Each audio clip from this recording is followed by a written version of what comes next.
grande satisfação de estar aqui prosseguindo hoje esse fórum e queria agradecer a presença de todos vocês e a participação de todos os que contribuíram aqui e de uma maneira, inclusive, existe um grupo de voluntários que apoia esse fórum. Eu pediria o ministro Matias para fazer a apresentação do professor Charles Girard. Temos o grato prazer de termos entre nós o jovem professor Charles Girard, que é professor da Sorbonne, que é uma referência universitária para todos nós. É uma universidade que veio não a serviço, ela veio para servir desde o início, está nas raízes da história das universidades em todo o mundo. O jovem professor é professor agregado em filosofia na Universidade de Paris. Ele é, obviamente, ele é professor de filosofia política e social e ética social, de filosofia moral e ética, professor de filosofia do direito, professor de filosofia e de ciências sociais. Ele está aqui conosco para tratar, como diz aqui o nosso programa, ele veio exatamente falar sobre o consenso na democracia, igualdade, unanimidade, legitimidade. E ele tem toda a legitimidade, ele tem o reconhecimento de todos nós, o reconhecimento acadêmico, para desenvolver este tema. E como os senhores vieram aqui, não para me ouvir, mas para ouvir o professor Charles Girard, sem maiores delongas, eu gostaria de passar a palavra ao jovem professor. Mais tout d'abord, je vais dire au cher ami, au cher professeur, à cet jeune professeur, que nous sommes ravis. Nós estamos felizes em escutá-lo. E seu trabalho acadêmico, sua autoridade sobre o que o senhor vai falar nesta noite é a segurança que nós temos, que nós teremos nesta noite. E é por isso que eu lhe passo a palavra, porque nós desejamos muito escutá-lo. Merci beaucoup.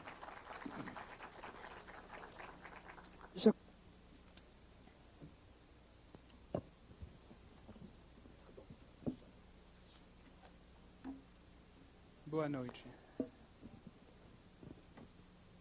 Boa noite é a única palavra que eu conheço em português. Assim, vou falar em francês. Desculpe-me.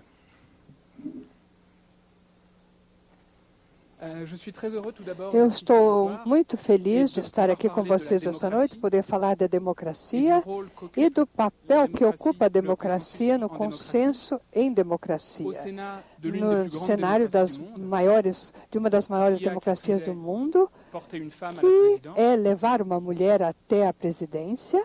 E eu descobri esta manhã com bastante prazer que ela escolheu instalar diante do Congresso Nacional, contra o Tribunal Supremo e o Palácio do Presidente, um monumento para a democracia e uma tocha está sempre acesa.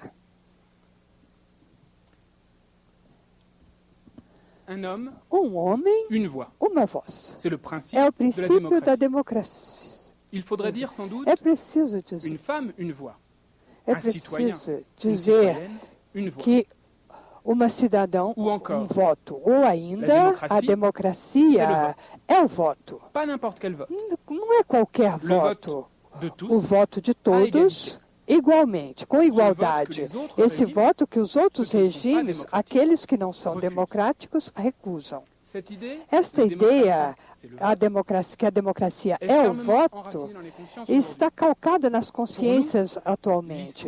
Para nós, a história das democracias contemporâneas se confunde com a história da extensão do direito de voto, a história da lenta progressão para o sufrágio universal, de homens, de mulheres, de brancos, de negros.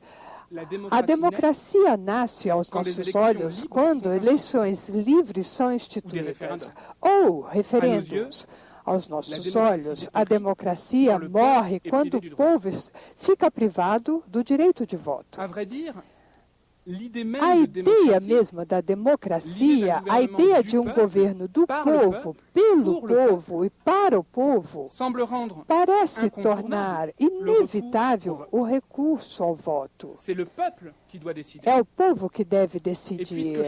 E já que cada cidadão é reconhecido como uma parte deste povo com igualdade com os outros, só existe uma maneira de tomar uma decisão coletiva.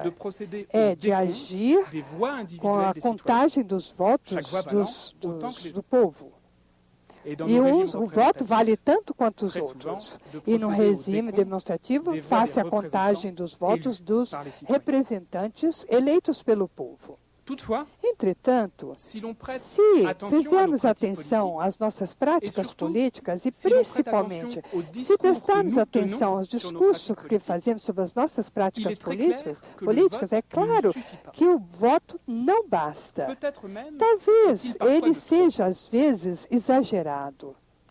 Pois, na realidade, nós não queremos somente um voto, nós queremos, o que nós desejamos é um consenso. O consenso está sempre invocado nos nossos regimes. Quando a política pega, quando clivagem econômico, religioso, cultural, ético, parece irredutível. Quando é preciso reformar a política fiscal, quando é preciso definir os direitos das minorias, quando é preciso precisar os limites da liberdade de expressão, quando deve-se regular as armas de fogo, escolher um presidente, nós queremos o direito de voto, mas nós gostaríamos também a emergência de um acordo de todas as vontades, a emergência de um consenso. A atração do consenso, mesmo para nós, mesmo o resultado dos votos, são interpretados como se eles revelassem um quase consenso, enquanto o voto opõe sempre pelo menos um perdedor e um ganhador, uma maioria e uma minoria. Então, no dia seguinte das eleições, o que dizem os comentadores políticos? Eles dizem, o povo brasileiro escolheu uma mulher como presidente. O povo brasileiro. Eles dizem que os americanos levaram ao poder o primeiro presidente negro, os americanos. E eles dizem ainda, a França quis um presidente socialista, a França. Os comentadores, e nós também, eles falam como se todos os eleitores se expressassem de uma só voz, mesmo quando são algumas pequenas porcentagens, uma fração do corpo eleitoral separa as opiniões vitoriosas das opiniões dos vencidos. Quando a maioria se pronuncia, para nós, é quase sempre como se ela se pronunciasse em nome de todos. O consenso seduz. É um dos traços mais estranhos da política democrática. Primeiramente, porque não é certo que o voto e o consenso possam caminhar juntos. Ao contrário, a priori, eles parecem se excluir um do outro. É somente quando não existe acordo das vontades que é necessário votar. Em seguida, porque o consenso, se nós pensarmos nisso, ele é ameaçador. Quando nós tomamos a voz da maioria pela voz do povo, no seu total, o que nós fazemos? Nós negamos as diferenças de opinião que o voto revelou. Nós negamos as opiniões minoritárias que são expressas, as divergências, as reticências, os desacordos. E isso nós sentimos, não é realmente o que deve se fazer em uma democracia. Então, por que o consenso é, apesar de tudo, tão sedutor? Para nós, cidadãos de regime que se define principalmente pelo voto, qual lugar conceder ao consenso e onde ele pode ficar para o voto? Entre a contagem de votos 1 a 1 e o acordo tácito das vontades, a democracia deve escolher. A evidência democrática do voto é muito recente. Por exemplo, no caso das eleições, no século XVIII, quando os primeiros regimes parlamentares modernos, Estados Unidos, na França, se formaram, votar para escolher seus representantes não era agir como um democrata, não era agir como um cidadão em uma democracia, era participar de um regime representativo que não se pensava como democrático e que se pensava como oposto à democracia antiga. Somente durante o século XIX que esses dois princípios muito diferentes, a democracia e a representação eleitoral, começam a ser vistos como conciliáveis. Essa aliança difícil começa-se então a falar, empregando uma expressão que foi, no começo, contraditória, começava-se a falar de democracia representativa. Mas, além da eleição ela mesma, o voto não tem nada de evidente. O voto não é o único modo de tomada de decisão que nós conhecemos. Existem outros. Sua invenção continua na escala da história humana relativamente tardia. Trata-se, acreditamos, de uma invenção grega que vem de uma época arcaica. O que é certo é que o voto coabitava, então, com outros métodos para tomadas de decisões coletivas, com a decisão autoritária de uma só pessoa que se impunha aos outros, após terem sido executados, mas também com o acordo tácito de todos, que não passa pela contagem dos votos, o que nós chamamos a decisão por consenso. Nos poemas épicos do poeta greco Homero, por exemplo, a Ilíada, a Odisseia, não se vota nunca. Todas as decisões são precedidas por uma deliberação, durante a qual os mais antigos, mais sábios, se exprimem. A Assembleia representa, ela o aclama para mostrar a sua aprovação, ela murmura para mostrar a sua desaprovação, mas ela nunca vota. E no final ela não diz nada, e no final é o rei que decide, Agamenon que decide. Mas quando não existe rei, quando não existe rei, por exemplo, na Odisseia, é a última decisão que foi pronunciada e que não tem oposição que ganha. Aquele que não tem oposição decide pelos outros. Quando o último falou, os outros, como eles renunciam a fazer alguma objeção, eles aceitam a decisão. E se ele não a aceita, ele deixa o grupo. Uma das cenas mais antigas que descreve uma tomada de decisão coletiva vem da Ilíada. No livro 18, Homero descreve o Tétis, a mãe de Aquiles, ela consegue de Hefaístos que ela fabrique para Hefaístos um escudo para ele. Então, que é feito com bastante cuidado. Aqui está o que Homero descreve nesta cena sob o escudo. O povo estava reunido na praça pública. Uma briga acontece. Dois homens brigam por uma multa sobre uma morte. Uma afirmava ao povo que ele havia pago essa multa e o outro negava tê-la recebido. E todos os dois queriam que um árbitro acabasse com esta briga. Os heraldos acalmavam o povo e os velhos estavam sentados em um círculo sagrado. Os arautos portavam cetros na mão. E os pleiteantes pegavam esse cetro e se defendiam. As moedas de ouro estavam dispostas no meio do círculo para para aqueles que falavam sobre a justiça. Então, explode um conflito e procura-se um árbitro. Existe um desacordo sobre o que tinha acontecido, se tinha pago ou não.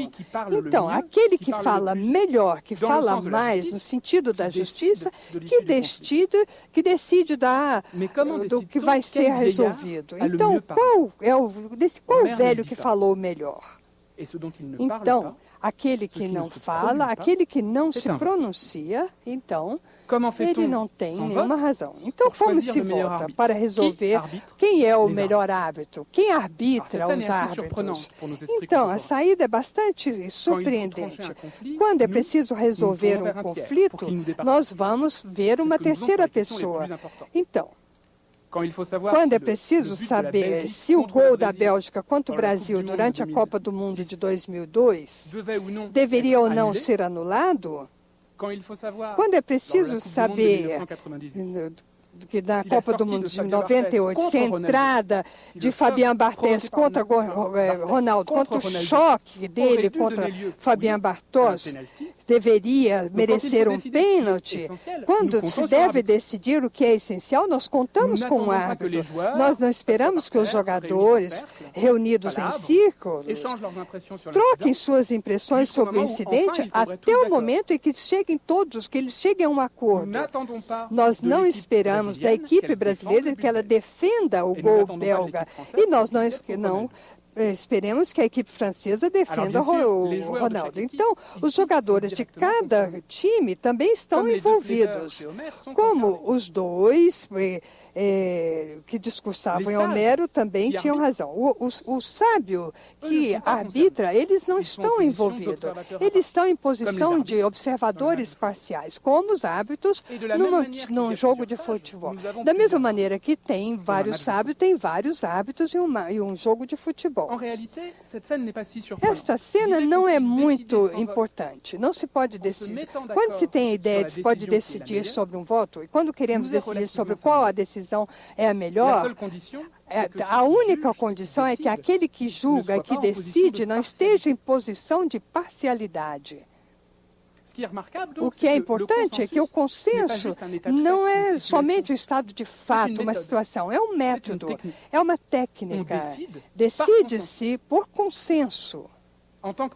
Enquanto método para decidir, o consenso é mais antigo que o voto. E, na realidade, ele é mais conhecido na história das sociedades humanas.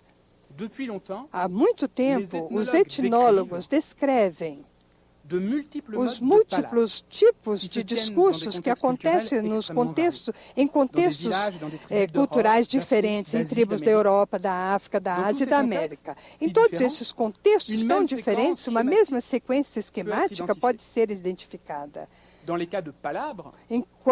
Durante esses discursos, quando uma decisão deve ser tomada, os membros do grupo pegam a palavra, cada um sua vez, até que uma proposta, enfim, não encontre nenhuma objeção. Essa proposta, então, é adotada, sem voto, sem contagem de votos. Então, existem dois traços importantes aqui.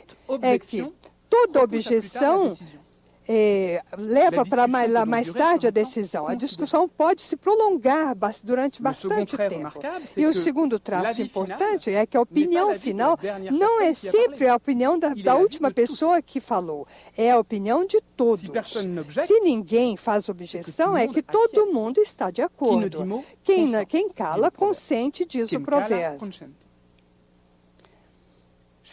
Nos navarros da América do Norte, ou nas tribos de Kabyle, ou nos Oxolós da Etiópia Meridional, ou em certos vilarejos de pescadores da Escandinávia, a decisão coletiva ignora o voto, ou ele passa ao lado. É o último que falou que tem razão. para nós, citoyens des démocraties habitantes contemporaines, de democracias contemporâneas, habitantes de sociedades complexas, economicamente desenvolvidas. O consenso não existia no passado, não é justo na Grécia Antiga, na Europa medieval. O recurso ao consenso não acontecia em outros lugares, como observam os etnólogos. O consenso nós o encontramos no âmago dos regimes, mesmo em lugares onde nós previmos processos de votos, nós observamos em várias ocasiões, nós vimos que os votos são... Porque o voto divide, ele expõe clivagens, ele congela os desacordos. Ele coloca face a face os vencedores e os vencidos, as maiorias e as minorias. Não é o caso do consenso. O consenso, ele unifica, ele homogeneiza.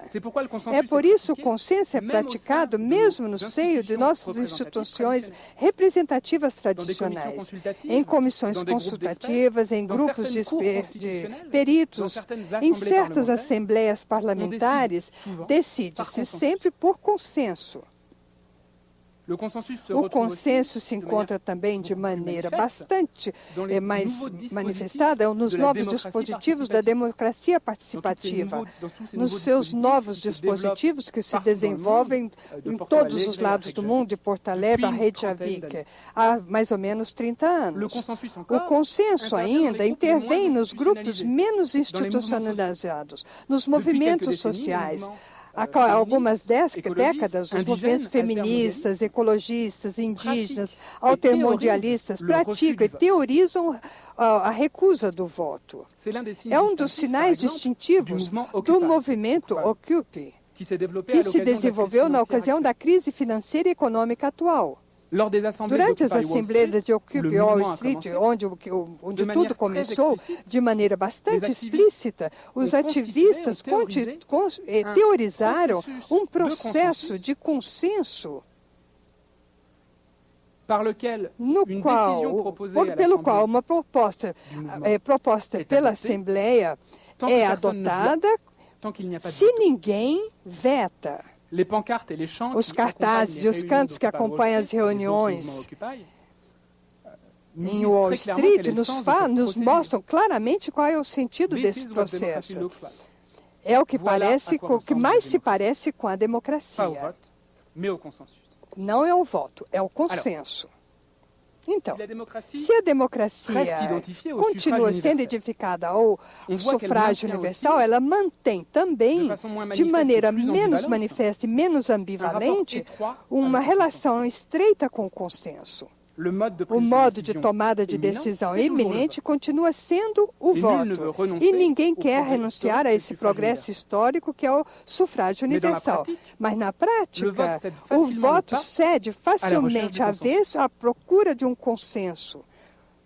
E quando nenhum consenso não pode ser possível, quando o voto é imprescindível, é como se a opinião majoritária devesse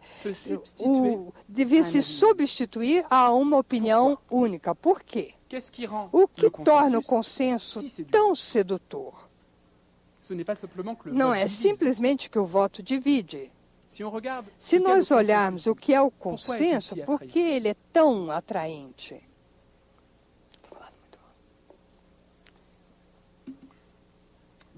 Dizer que a democracia é o governo do povo, pelo povo e para o povo, é dizer que a democracia tem dois objetivos principais. O objetivo da autonomia política e o objetivo do bem comum. O objetivo da autonomia é a exigência que cada cidadão tenha um poder de determinar as decisões coletivas, igual aos outros poderes coletivos. O governo é a ideia do governo pelo povo, constituído pelos cidadãos. O objetivo do bem comum exige que as decisões que nós tomamos nossas leis, decretos e regras, égale, favoreçam de maneira igual os interesses de todo cidadão, que ela não sacrifique os interesses de uns pelos interesses dos outros. É o interesse do governo para o povo. As decisões tomadas devem servir para o interesse geral. Por que o consenso é tão sedutor para um democrata? Comecemos pelo primeiro objetivo. Governo pelo povo. O filósofo francês Jean-Jacques Rousseau escreve no Contrato Social, ele escrevia que o povo que obedece às leis deve ser o seu autor. São todos em conjunto que nós decidimos das regras e que nós temos que obedecer. Mas como fazer isso? Desde que existe desacordo, a decisão coletiva não pode ser de interesse de todos. Ela será conforme a vontade de uns, mas não a vontade de outros. Ela satisfará a sua vontade, mas ela não satisfará a minha. Em que sentido aqueles que se encontram na minoria podem, então, se considerar como autores da lei? Ou mesmo os coautores da lei. Vocês querem, por exemplo, manter o direito de vender armas de fogo. E vocês querem votar nesse sentido. Eu fui favorável à interdição do comércio de armas a fogo. E eu votei para isso. Mas você ganhou. Então, você ganhou pelo direito do voto. Mas em que a sua vitória foi a minha decisão? As minorias, então, podem reclamar. Elas podem dizer, nós não somos tratados com igualdade pelas maiorias. É claro que antes do voto, antes que a decisão seja tomada, nós estamos em igualdade. Um homem, uma voz. Uma mulher, uma voz. Mas uma vez que a decisão é tomada, os que se encontram na minoria se veem impor contra a sua maioria o que é a vontade da maioria. On vê que a única solução para esse problema é o consenso.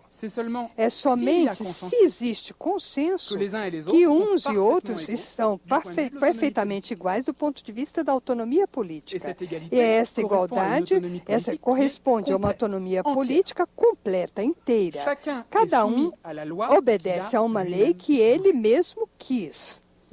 O acordo de todos, para dizer de outra maneira, satisfaz uma das ideias mais exigentes da modernidade política. A ideia que a lei é legítima se aquele que deve obedecê-la a quiseram e consentiram. Vamos ver o outro objetivo, o governo para o povo. Jean-Jacques Rousseau ainda afirma no contrato social que o objetivo do Estado é o bem comum. Se isso é verdade, então não basta que nós estejamos de acordo com as decisões tomadas políticas. É preciso também que essas decisões tratem de maneira igual nossos interesses e que elas não sacrifiquem seus interesses pelos meus e principalmente que elas não sacrifiquem meus interesses pelos seus. Como ter a garantia? É simples. É preciso que cada um possa, no momento da tomada de decisão, defender diretamente seu próprio interesse. Porque mesmo os indivíduos que não são fundamentalmente egoístas tendem a desconhecer os interesses dos outros indivíduos. Por exemplo, se eu sou mais rico que você, digamos que eu seja bem mais rico que você, eu posso, sem negar sua pobreza relativa, sem lhe querer mal, me convencer que é de seu interesse que nós paguemos, você e mesmo, a mesma quantia de imposto, pois eu creio que, apesar da sua pobreza, você tem o bastante. Ou eu acredito que seria contraprodutivo para você que você recebesse mais. Isso lhe dissuadiria de trabalhar. Eu acredito que você não mereceu bastante, que não seria justo e que você recebesse mais e que eu pague mais. Eu creio ainda que é do seu interesse que seja eu que receba mais, que seja você que pague mais, porque isso você seria bem mais produtivo. E se eu fosse mais produtivo, isso seria do benefício de todos. Eu acredito facilmente em tudo isso. E se eu não acredito, eu poderia me convencer facilmente. É por isso que o melhor guardião de seus interesses não sou eu, é você. E o melhor guardião de meus interesses não é você, sou eu. Por exemplo, você se diz, por exemplo, que eu não tenho vontade de trabalhar, que eu não tenho realmente necessidade de poder trabalhar e de ganhar tanto quanto os homens porque eu sou uma mulher. Você pensa que, enquanto mulher, eu tenho outras aspirações que trabalhar, além de trabalhar. E você diz que a igualdade salarial entre homem e mulher não é necessária. Mas só eu posso dizer que eu desejo trabalhar. Só eu posso dizer quais são os meus interesses. Essa ideia é muito simples, formulada numa fórmula de John Stuart Mill, no seu ensaio A Submissão das Mulheres. Vocês querem saber o que é de interesse das mulheres? Ele diz, é simples, deixe as mulheres se expressarem. Enquanto um grupo social não pode publicamente defender seus interesses, ninguém pode saber quais são seus interesses. O melhor meio de saber o que é de interesse de todos é de perguntar a sua opinião, é de pedir o seu consentimento, o seu acordo. Compreende-se, então, a segunda atração do consenso, essa segunda vantagem do consenso. A emergência de um consenso nos leva a pensar que o interesse de cada um está bem protegido pela decisão coletiva. Se ninguém contesta, é que ninguém acha que seu interesse foi sacrificado. Então, a lei serve ao interesse geral. Por essas duas razões diferentes, o democrata só pode, então, amar o consenso, pois ele lhe promete, ao mesmo tempo, a autonomia política e o bem comum. Ele lhe deixa esperar que os homens podem continuar livres, mesmo submetidos às leis. Ele deixa esperar que o exercício do poder pode realmente se exercer para o interesse de todos, para a vantagem de todos. Infelizmente, este entusiasmo deve ser mitigado. O que nós falamos aqui não é de qualquer tipo de consenso, é de um tipo de consenso particular e raro. Falamos de um consenso real. Geralmente, se o consenso pode ser um método, uma técnica para decidir, é porque ele é somente aparente. É possível criar condições onde aqueles que podem contestar não contestam. A beleza democrática do consenso desaparece quando nós percebemos, diante de uma aparência de consenso, um desacordo silencioso. O fato que ninguém contesta não prova que alguém está de acordo. Quem cala, consente. Claro, mas consente em quê? Aquele que não diz nada, aceite a última proposta, que se torna uma lei, um decreto, uma regra, uma decisão. Mas ela não aceita isso porque ela aprova essa decisão. Ela aceita talvez porque ela sabe que é inútil de resistir. Ela aceita talvez porque ela sabe que é perigoso resistir. O consenso não é a unanimidade. A unanimidade, ela pressupõe a contagem de votos. Nós votamos e todos aqueles que se expressaram estão de acordo. No consenso é diferente. Alguns se expressaram e outros se calaram. Eles não se opuseram ao voto. Então, existem silêncios obrigatórios e outros forçados. Aquele ou aquela que é contra uma proposta é apoiada pelos mais poderosos, mais numerosos, numerosos sabe que, se opondo, ele se expõe à animosidade, ao isolamento, às zombarias, à humilhação, talvez, e mesmo às represálias materiais ou simbólicas, ou físicas. É a razão pela qual, nas nossas democracias, nosso voto é secreto. O que não permite a decisão por consenso é o segredo da decisão individual. James Mill, o pai de John Stuart Mill, outro filósofo, nos advertia contra os perigos do voto público.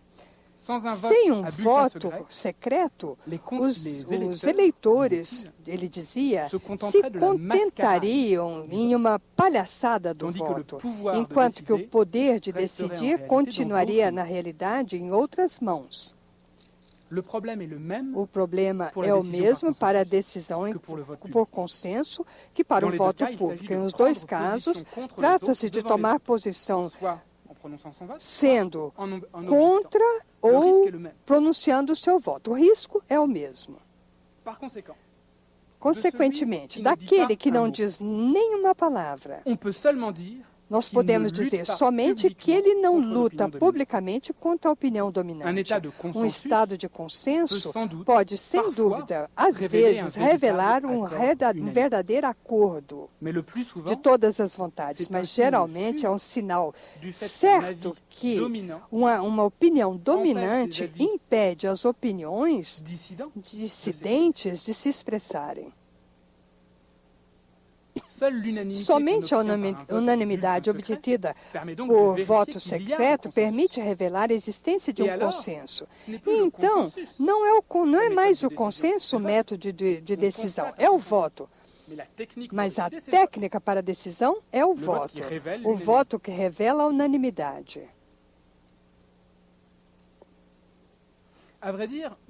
Realmente, nós temos nos grupos que ultrapassam alguns indivíduos que o consenso real sempre tem algum problema. Como nós estaríamos todos de acordo se nós somos tão diferentes? Como nós estaríamos todos de acordo se nós somos todos interessados pelas decisões coletivas? Nós nunca somos nessa posição de observador imparcial dos árbitros, como os árbitros de futebol, quando eles não são corrompidos, é claro. Nós estamos envolvidos pelos negócios públicos, nós somos parciais. É quase impossível, além de um certo número, de estarmos todos de acordo. Essa raridade de consenso real tem uma consequência dramática. Ela torna a procura do consenso tão sedutora perigosa para a democracia. Existe uma dupla face do perigo, da ameaça do consenso: a impotência e o autoritarismo. Primeiramente, esperar o acordo de todos para agir, em vez do único acordo da maioria, é se condenar a não fazer nada, é escolher a inércia. Exigir o consenso é dar a cada um direito de veto. Qualquer cidadão pode impedir todos os outros cidadãos reunidos em agir. O problema aqui é estratégico, é a eficácia do governo democrático que está em causa. Nós conhecemos todos os perigos dessa procura do consenso. Foi-nos lembrado esta semana. Basta lembrar nos diferentes cúpulas sobre o clima que se sucederam desde a cúpula do Rio em 92, para ver o freio que representa a procura de um consenso, um acordo em todos os partidos para tomar uma decisão. A insistência da maioria dos países, de todos os países, sobre a necessidade de ter um consenso, provoca e, às vezes, justifica a imobilidade constante. Esse relato que acontece e se repete nos é familiar. Antes da cúpula, os comentadores estão ansiosos. Rio+20 chegará a um consenso? Durante a cúpula, os atores políticos se defendem, se justificam. Nosso objetivo é atingir um consenso com nossos parceiros, sem nada impor. Após a cúpula, os cidadãos ficam desolados. Infelizmente, nenhum consenso não foi encontrado não se chegou a nenhum consenso sobre o essencial. Alguns ativistas, alguns pensadores políticos propõem renunciar, abandonar essas cúpulas multinacionais e querem querem partir para acordos bilaterais ou plurilaterais, aceitando que as decisões tomadas vão se impor em outros países. Eles querem construir iniciativas parciais que contornam os consensos para não se expor ao veto dos outros, em particular o aquecimento global. Mas os primeiros envolvidos, são os que mais poluem. Segundo, é outro perigo do consenso, querer ver um consenso lá onde não existe. É negar a pluralidade dos votos, é mascarar a voto maioria, tomar a opinião dominante como a opinião de todos, é recusar ver a diversidade das opiniões de ideias. A aparência de consenso mascara as opiniões marginais, periféricas e contestadoras. Mas ela os dissuade também. Ela não se contenta em dissimular a existência de vozes dissidentes. A aparência de consenso impede as vozes dissidentes de se formarem, de nascerem. É o que salienta Alexis de Tocqueville, o grande teórico da tirania da maioria, quando ele fala da imprensa americana, na primeira metade do século XIX. Tocqueville anota isto. Cada jornal na América tem individualmente muito pouco poder, mas a imprensa, todos os jornais em conjunto, ela é ainda, após o povo, a primeira das potências. A ideia é simples. Um jornal isolado, um rádio isolado, uma televisão isolada, só tem pouca influência na formação das opiniões. Mas, quando um grande número de organismos de mídia consegue seguir na mesma direção, diz Tocqueville, sua influência, com o tempo, torna-se quase irresistível. E a opinião pública, atacada sempre do mesmo lado, acaba por ceder sobre a partir desses golpes. É a primeira justificativa do pluralismo das mídias, da exigência do pluralismo da mídia, que é a recusa da concentração econômica das empresas mediáticas, a proteção do princípio de neutralidade, etc. É a recusa de ver um jornal, uma rádio, um canal de televisão, uma rede de sites, internet, dominar o espaço da comunicação pública. Por quê? Porque o consenso nega a diferença, mas ele ameaça também a liberdade de pensamento. Resumindo, na democracia, a busca do consenso é uma dupla ameaça. A democracia, buscando o consenso, corre o risco de ficar sem poder, paralisado pelo desacordo, ou corre o risco de ser autoritária porque é surda às diferenças. A ambiguidade do consenso está nessa diferença. A democracia persegue o consenso porque sua primeira preocupação é o respeito das vontades individuais É somente se todas as vontades concordam que elas podem ser todas respeitadas. Mas a democracia deveria fugir do consenso pelo mesmo motivo, porque sua primeira preocupação é o respeito das vontades individuais. Mas, buscando reconciliar vontades heterogêneas, corre-se o risco de sacrificar algumas delas. Então, o que fazer?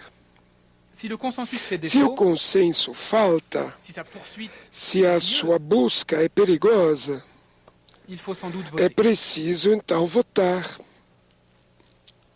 E se o voto não leva à unanimidade, como é geralmente o caso, então, sem dúvida, devemos nos satisfazer com a maioria. Muito bem. Mas o que sobra, então, das promessas da democracia? O que sobra do objetivo da economia, da autonomia e da meta do bem público? Esse problema, todos os pensadores modernos da democracia foram confrontados a eles. A legitimidade democrática se baseia na unanimidade. Mas a prática democrática deve se satisfazer com a maioria. Mas essa decisão que tomamos por motivos práticos, que não são tomados segundo o modo mais legítimo, ainda essas decisões ainda são legítimas. O pensamento de Rousseau ilustra claramente esse dilema. No contrato social de Rousseau, a unidade é o sinal mais seguro, mais claro, que a lei expressa a vontade geral. Essa vontade do povo que tem por objeto o bem comum. Rousseau escreve: quanto mais o consenso reina nas assembleias, quer dizer, mais a opinião se aproxima da unanimidade, mais a vontade geral domina. Mas os debates, as dissensões, o tumulto prenunciam a vitória dos interesses particulares e o declínio do Estado. É claro, mesmo com Rousseau, a unidade não é um sinal infalível. Uma decisão tomada por unanimidade pode ser injusta, ela pode sacrificar o interesse geral, porque é possível que todos os cidadãos se enganam juntos. É o caso, diz Rousseau, quando os cidadãos não são mais livres, quando o regime é corrompido. Então, por temor ou por bajulação, escreve Rousseau, os votos se transformam em aclamações. Não se delibera mais, se adora ou se amaldiçoa. Por outro lado, um povo de homens livres, não corrompidos, o julgamento unânime de todos expressa a vontade geral. Essa vontade que parte dos homens e vai para todos os homens. No seu princípio, a vontade geral que quer o interesse geral é a vontade unânime. Isto quanto à legitimidade. Mas mesmo nessa concepção muito exigente, a urgência da prática reaparece. A unanimidade não é uma condição prática estrita, é um ideal do qual é preciso se aproximar, mas é possível se afastar dele contentando-se com a maioria quando as circunstâncias assim o exijam. Apenas a unidade dos cidadãos livres indica a lei justa, mas o recurso ao voto majoritário, na prática, basta. Mas como se satisfazer dessa substituição da maioria, da unanimidade pela maioria?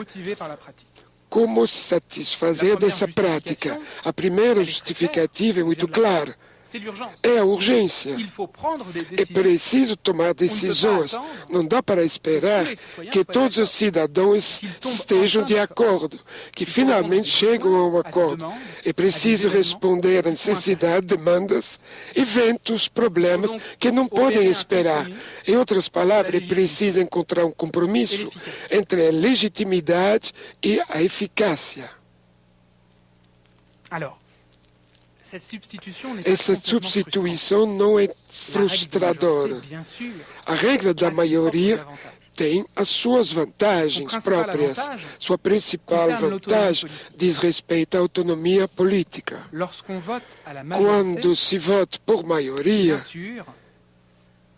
é claro, a vontade de alguns é satisfeita e não a vontade de outros, é verdade.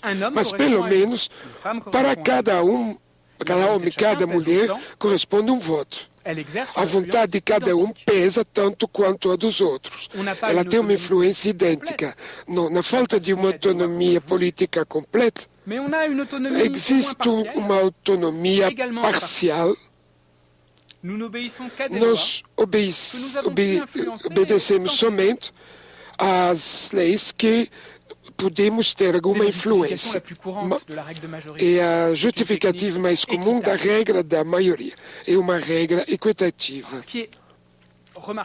O que é notável é que se você justifica assim a regra da maioria, é preciso votar pela maioria porque é equitativo, você se afasta tanto quanto podem da unanimidade. Por um motivo muito simples. Um voto por maioria simples é mais equitativo que um voto por maioria qualificada. Um voto no qual se pede a maioria dos votos mais um é mais equitativo, mais justo que aquele voto que se pede 2/3 dos votos, 60% dos votos. É muito simples, pensando bem. Se 51 votos ganham de 49 votos, cada voto tem o mesmo peso. Mas se você exige uma maioria qualificada, 60 votos para cada 100, 41 votos ganham de 59 votos. 41 votos negativos podem ganhar de 59 votos que dizem sim. 41 votos têm um peso maior que 59. Todos os votos não têm o mesmo peso nesse sistema. Se o voto majoritário e equitativo, é melhor usar a maioria simples. Quanto mais nos aproximamos da unanimidade, menos o voto fica justo, equitativo.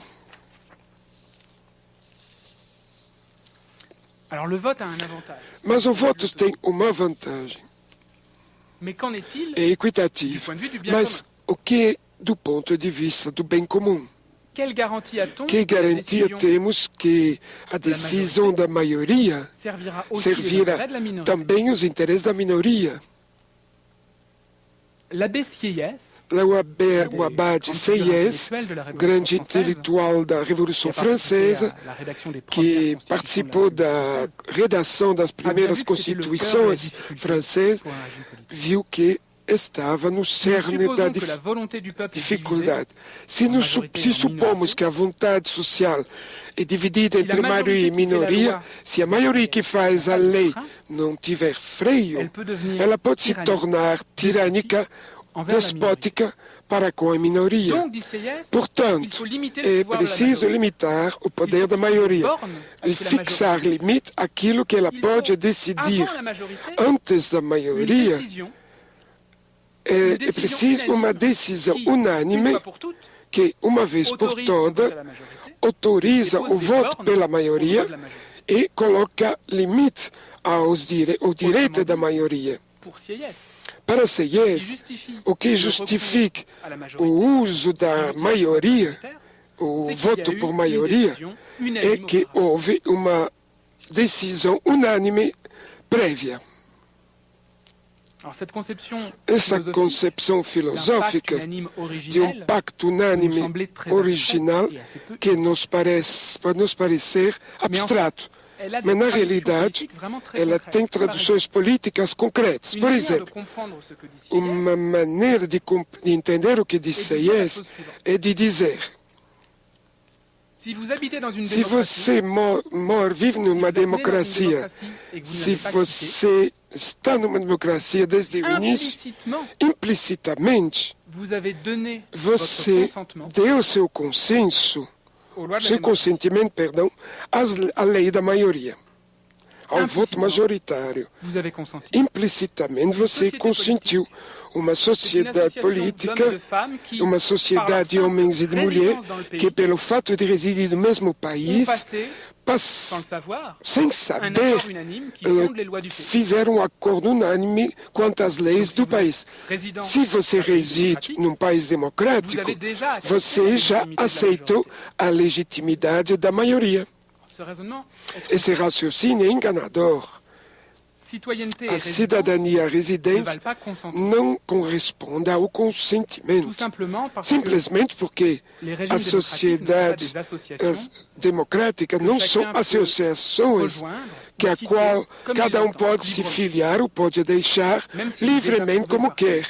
Mesmo se você desaprova o partido no poder, se você julgar as leis injustas, se tiver vergonha do seu governo, ou mesmo se os seus interesses, seus direitos são ultrajados, você não pode simplesmente deixar o seu país. Os habitantes de um país que, como o Brasil, conhecer episódios autoritários e ditatoriais, o sabem muito bem. Não sempre se tem a liberdade, a possibilidade ou o desejo de deixar seu país, mesmo quando o poder político torna a existência intolerável. Pela sua própria fato de você morar no país, você nunca deve dar o seu consentimento tácito ao uso da regra da maioria. Pode-se limitar o poder da maioria? Existem constituições para isso. Mas quem define as constituições? Quem define os limites do poder majoritário? A não ser uma outra maioria. Talvez uma maioria qualificada e, portanto, menos equitativa.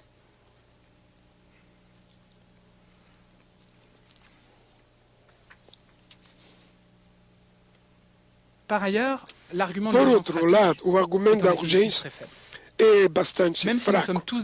Mesmo se todos estamos de acordo que é preciso decidir, o desacordo pode continuar indefinidamente quanto à maneira correta de tomar decisão.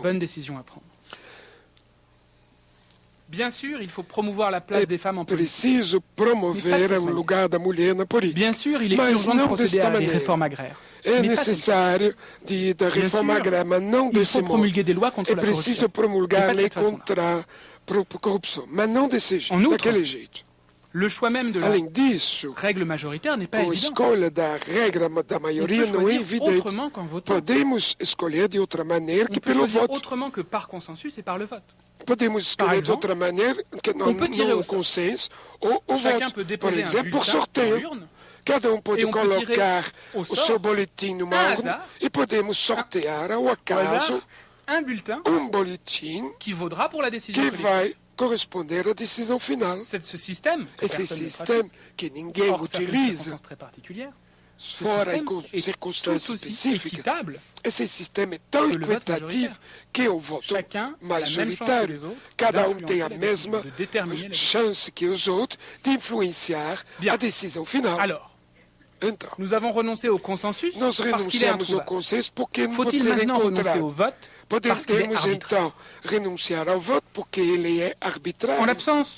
Na ausência de consenso real e na ausência de unanimidade, existe uma outra maneira de justificar o recurso à regra majoritária.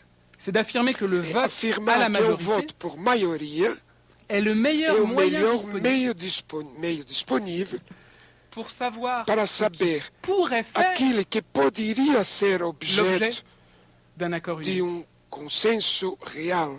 L'idée est très simple, en fait. A ideia é muito simples. Il n'y a pas d'unanimité de fait. Não há unanimidade de fato. Parce que nous sommes partiaux. Porque nós somos Parce que nous sommes parciais. limités. Parce que nous Porque sommes somos impatients. limitados. Très bien. Porque somos impacientes. Mais peut-être que tout ce Muito que bem. demande la Mas légitimité d'une talvez décision, a legitimidade de uma c'est une decisão unanimité talvez en pede droit. uma Pas une unanimidade unanimité de de fait, direito une e unanimité não, en droit. não Ce qui uma compte, unidade de ce n'est fato. pas que la décision soit Que acceptée vale. par tous, E não é que a c'est que la decisão décision seja aceita soit por acceptable todos, par tous. mas que ela seja Si certains font preuve aceitável de por bonne todos. volonté ou de Se courte vue, alguns tant pis pour eux. têm, Du moment qu'ils devraient boa trouver la vontade, décision acceptable, eles s'ils étaient devem plus raisonnables. achar a decisão aceitável. Après tout, les hommes sont vraiment autonomes. Os homens são autônomos S'ils en viennent à vouloir ce se qu'ils eles devraient vouloir. querem aquilo que eles deveriam Après querer. tout, les décisions Afinal de respectent contas, vraiment as les decisões intérêts des uns et respeitam des os autres. interesses dos Si uns e tous dos pourraient outros, les accepter. se todos deveriam aceitá-los. De nombreux penseurs politiques, Muitos depuis Rousseau, pensadores políticos, ont depois de défendu cette Rousseau, defenderam essa fait ideia. qu'une décision O fato que uma decisão remporte le soutien majoritaire, tenha o apoio c'est le da meilleur maioria signe é o melhor sinal du fait qu'elle est en do fait fato que acceptable par tous. ela seja aceitável por todos. Deux objections sont fatales à Duas cette idée. objeções, D'abord, duas críticas são feitas a Ce essa n'est pas une ideia. objection, c'est une question. Primeiro, uma pergunta: por quê? Dans des petites Em sociétés, pequenas où les mœurs sociedades, sont très homogènes, onde os costumes são les individus ont homogêneos, des croyances très proches, os des désirs très indivíduos proches, des têm buts très proches, desejos, crenças, objetivos bastante peut-être próximos, e talvez c'est seja le type de possível. société que É Rousseau a o en tipo tête. de sociedade Mais dans nos que régimes Rousseau pensa. pluralistes, Mas nos seus complexes, regimes pluralistas, qui réunissent concrètes, des dizaines ou des centaines que de millions reúne d'habitants dezenas sur ou des centenas de dizaines milhões ou des centaines de milliers de kilomètres indivíduos, carrés, em dezenas ou centenas pourquoi croire de que la milhares de majorité, quilômetros quadrados, le soutien de Porque 55% de la population, pensar que a 51% maioria de population, 51% est da un signe que população tous é um sinal de que pourraient, todos s'ils étaient plus poderiam, raisonnables, accepter la décision. se fosse razoável, aceitar Uma as deuxième decisões. E très segunda simple. objeção, muito simples. Comment le savoir? E como saber isso? En l'absence d'un Na- accord réel, na en falta l'absence de d'une unanimité réelle, De uma unanimidade, de um acordo real, comment décider como ce qui pourrait decidir aquilo faire que l'objet poderia ser d'un objeto accord de hypothétique um entre acordo individus plus justes, plus hipotético impartiaux, plus patients? entre indivíduos impossível. mais justos, mais pacientes. É realmente impossível. C'est particulièrement peu probable É pouco dans des provável sociétés où des em mœurs sociedades diverses et onde bigarrées os cohabitent costumes, et où les inégalités costumes économiques, diversos e matérielles, heterogêneos coabitem symboliques, culturelles e desigualdades econômicas são imensas. Alors, résumons-nous. Então, vamos Le resumir. consensus, O consenso, de est fato, é d'où la inalcançável. nécessité du vote. Daí a necessidade do voto. Mais le vote Mas o voto majoritário est é arbitraire, arbitrário. sauf s'il nous dit ce Salvo qui se pourrait ele faire nos diz l'objet aquilo que d'une poderia unanimité ser en objeto droit. de uma unanimidade Mais de direito. Ce n'est sans doute pas le cas, Mas talvez rien não ne prouve seja qu'il o nous le caso. E nada nos même prova si c'était que le cas, nous ne seja pourrions o pas le caso. vérifier. E mesmo se fosse o caso, não daria para Arrivé au verificar. terme de ce chemin, Chegamos Le ao paysage qui final s'offre à nous desse n'est pas très encourageant. raciocínio, o panorama que aparece Nous não é célébrons muito le vote, encorajador. Nós mais festejamos o voto, Nous porém acceptons assez nós mal aceitamos les rapports de mal force qu'il a implique relação et qu'il de força que ele révèle entre implica majorité et minorité. entre maioria e Nous ne savons minoria. pas bien E comment nós, le e justifier. nós não conseguimos muito bem justificá-lo. Certes, le vote, O comme voto, d'autres méthodes, le como tirage au outros sort, métodos, como o sorteio, por est une exemplo, procédure équitable é um Mais procedimento que fait-il equitativo. pour garantir le bien commun. Mas o que ele faz para proteger os interesses? De l'autre côté, Do outro lado, nous réclamons le nós consensus, reclamamos o consenso, mais nous exigimos ne o voulons pas consenso, voir mas não queremos ver que derrière l'accord atrás tacite de por tous, trás do acordo tácito il y de a la todos, domination existe silencieuse dominação de ceux qui n'osent silenciosa plus dire non. daqueles que não ousam mais Le dizer consensus não. réel nous O échappe consenso real nos parce qu'il ne se escapa prête à aucune méthode. porque ele não segue nenhum En fait, c'est método. l'absence de É a, consensus réel é a ausência oblige a do chercher une consenso real qui rend la que politique exige nécessaire. procurar outro método Il faut pourtant que poursuivre torna a le bien política commun necessária. sans sacrifier É l'autonomie politique. preciso Alors que perseguir o bem comum, mas sem sacrificar a autonomia política. Le tableau s'éclaircit quelque peu. O panorama fica mais claro e vou terminar. Si l'on considère que le vote se considerarmos que o voto não existe sozinho, ce n'est pas seulement não é au no moment de mettre momento le bulletin de dans l'urne colocar o voto na que chacun urna doit que se cada poser la question deve se ce que je perguntar veux o que eu est-il quero acceptable par tous? será que é aceitável por todos? Le moment O où se momento poser cette question, le de premier se moment où se fazer poser essa cette question, pergunta c'est la délibération publique qui é a précède le vote, deliberação pública que ou qui antecede devrait o le voto, précéder ou dans que une deveria démocratie. antecedê-lo numa democracia.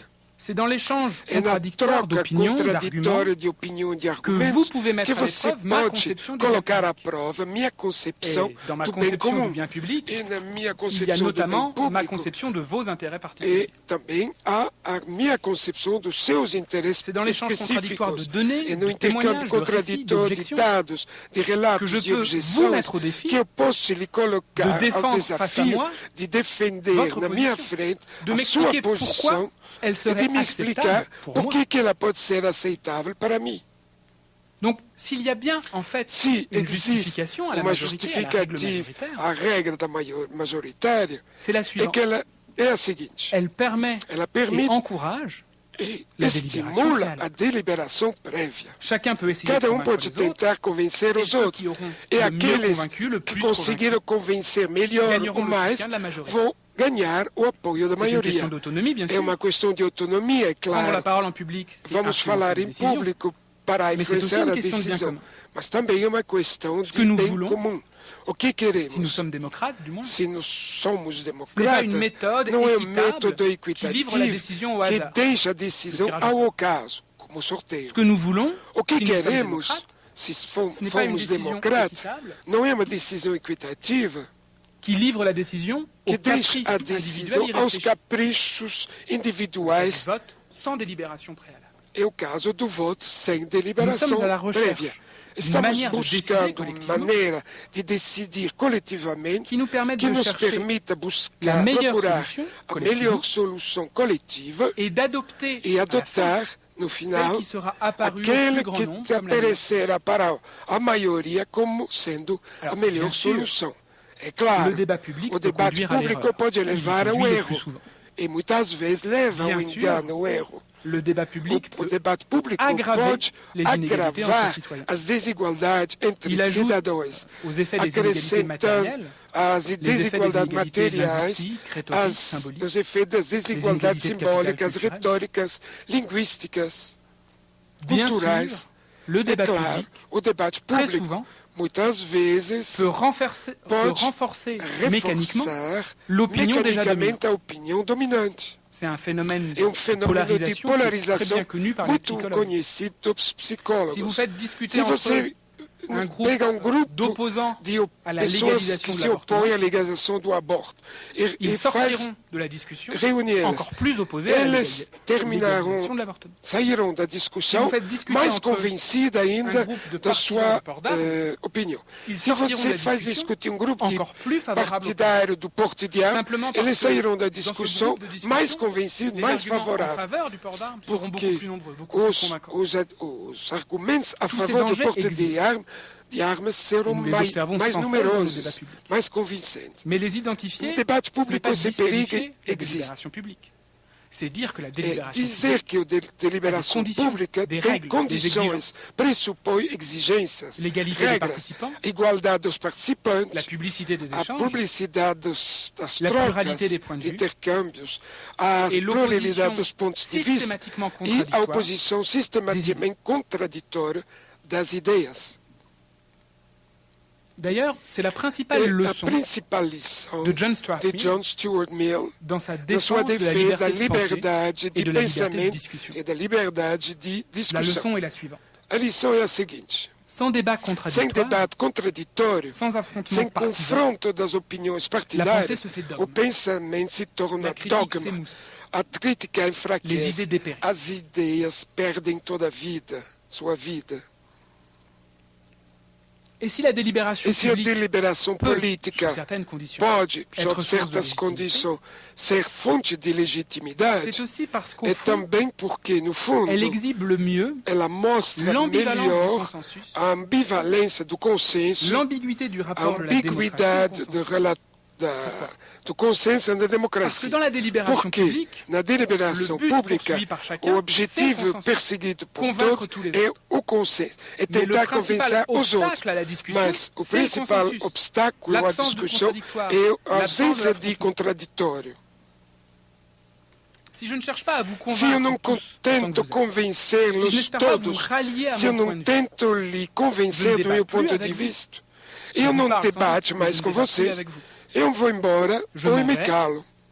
Je me tais, ou je parle sans débat. Ou então, eu vou embora. O consenso é o objetivo subjetivo da deliberação. Convencer todos. Ao mesmo tempo, para lhe convencer, eu devo me opor a você. Eu devo colocar minhas razões frente às suas razões, meus números frente aos seus, meus testemunhos frente aos seus, minhas convicções frente às suas. E se eu não conseguir convencê-lo, o que é muito provável, talvez vou convencer outro que nos observa. Para tanto, existe uma condição. É preciso que a exigência do consenso aparente seja abandonada. É preciso esquecer, renunciar ao consenso. A democracia não é a realização do consenso, não é o voto como substituto do consenso. A democracia é a deliberação que leva ao voto. É a deliberação que permite aos cidadãos se perguntarem uns aos outros: aquilo que você está propondo é aceitável por todos? Este ideal não pode fundamentar a legitimidade do método de uma lei. Não dá para verificar aquilo que pode ser objeto daquela unanimidade, aquilo que seria aceitável por todos. O que essa ideia oferece, e é muita coisa, é que esse ponto de apoio para cada cidadão no debate. Quando eu penso, quando eu reflito, quando debato, essa pergunta que eu devo me fazer. É aceitável por todos. E a dificuldade do regime democrático, que esse regime seja sempre incompleto, é que nós devemos sempre fazer essa pergunta. Porque, apesar de sabermos que ninguém pode responder com certeza, é preciso perseverar. Obrigado. Muito obrigado. É a primeira visita do Charles Richard ao Brasil. Mas você veja que ele se adaptou tão bem ao parlamento que eu estava aqui tentando conter um deputado baiano. Eu convidaria aqui o Matias para me acompanhar agora. Nós passamos as perguntas. Muito obrigado.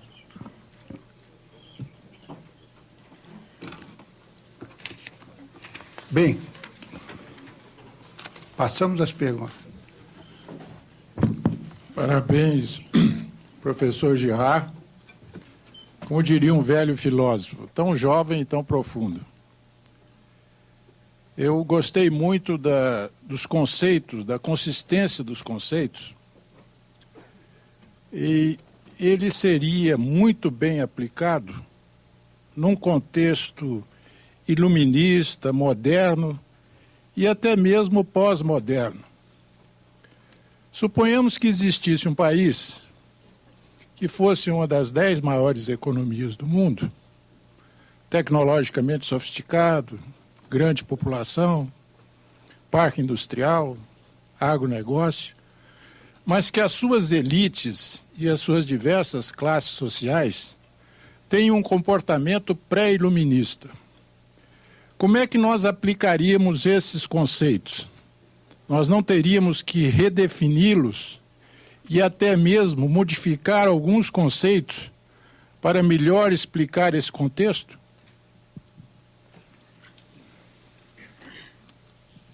Alors, je ne suis pas sûr d'avoir compris la question. Un comportement iluministe? Eu não sei se eu entendi a questão. Um comportamento iluminista? Diversas classes sociais. opinion pré-illuministe. Elles ne seront pas illuministes comme vous êtes en France, aux États-Unis. Comment appliquer cet modèle dans cette société de comportement pré-illuministe? Neste modelo de comportamento pré-iluminista. Alors, je serais moins optimiste que Eu seria vous menos sur otimista que você l'adhésion des citoyens sobre a français decisão do cidadão aux idéaux des francês sobre os ideais Cette das adhésion, elle lutas. existe en France, Essa elle existe au decisão Brésil, existe, et ela elle se existe voit na dans França, les no textes les plus Brasil, importants, les e nós o constitutions. encontramos nos textos importantes e na Constituição. Ce qui est certain, O que é c'est que certo un régime é que um comme la regime démocratie como a ne s'impose democracia pas. não se impõe. Alors bien sûr, Então, Rousseau é parlait claro de que forcer Rousseau les hommes à falava être de libres. forçar os homens a serem livres, Mais les forcer à être mas libres, forçá-los a serem livres c'est les amener à é voir ce qui est de leur levá-los a intérêt, ver o en que é créant do des interesse institutions deles, criando leur permettent de voir instituições ce qui est de leur que lhes intérêt. permitam ver o que lhes Dans cette interessa. idée, il y a Nesta quelque chose de ideia, très existe alguma coisa antidémocratique. de muito Il y a l'appel à un antidemocrático. législateur extérieur Existe o apelo a um legislador que viendrait externo dire que à un viria peuple dizer ao ce qui lui povo o permettra que de lhe devenir permitiria de se Ce qui lui tornar permettra de livre, comprendre ce o que qu'il lhe veut permitirá compreender o que ele Quand il quer n'est pas libre, c'est realmente. qu'il ne Enquanto ele comprend não é pas livre, ce qu'il é veut que ele não compreende o que ele realmente quer. C'est l'une des raisons pour É uma lesquelles das Rousseau razões n'était pas pelas du tout un quais Rousseau démocrate. não Il era prétendait um pas. democrata e não pretendia sê-lo. Il me paraît complètement contradictoire de Me vouloir parece maintenir la contraditório référence manter a principe referência dont do vous princípio, en prétendant les imposer de pretendendo l'extérieur impô-los à un peuple qui, selon do nous, externo ne serait para pas um capable. povo que não seria capaz.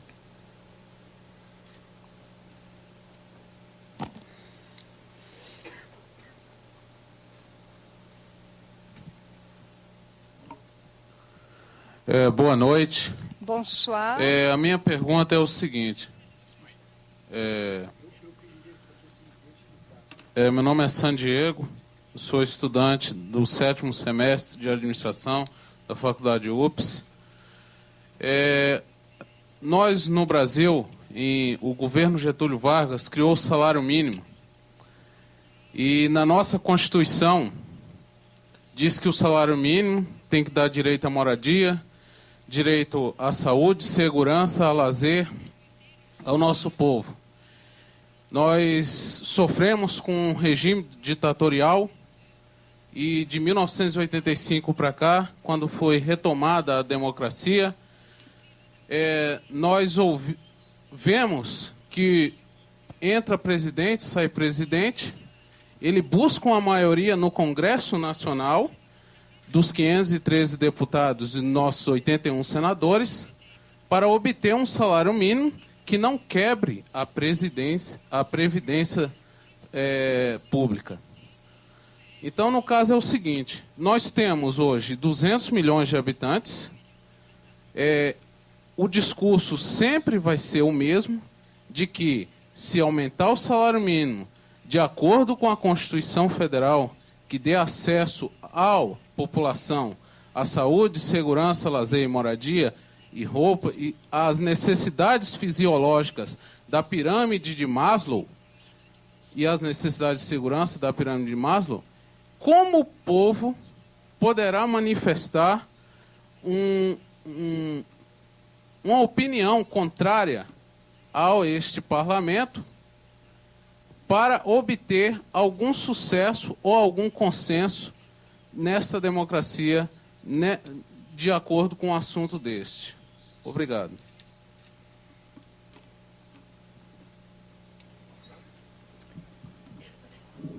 Alors, il y a beaucoup de choses dans votre intervention. Tem muita coisa Pour na sua répondre juste sur deux intervenção. points.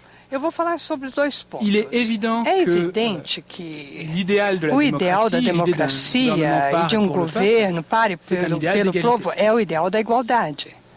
Não somente uma igualdade de direito político, mas uma igualdade mais geral, material, uma igualdade cultural, uma igualdade simbólica.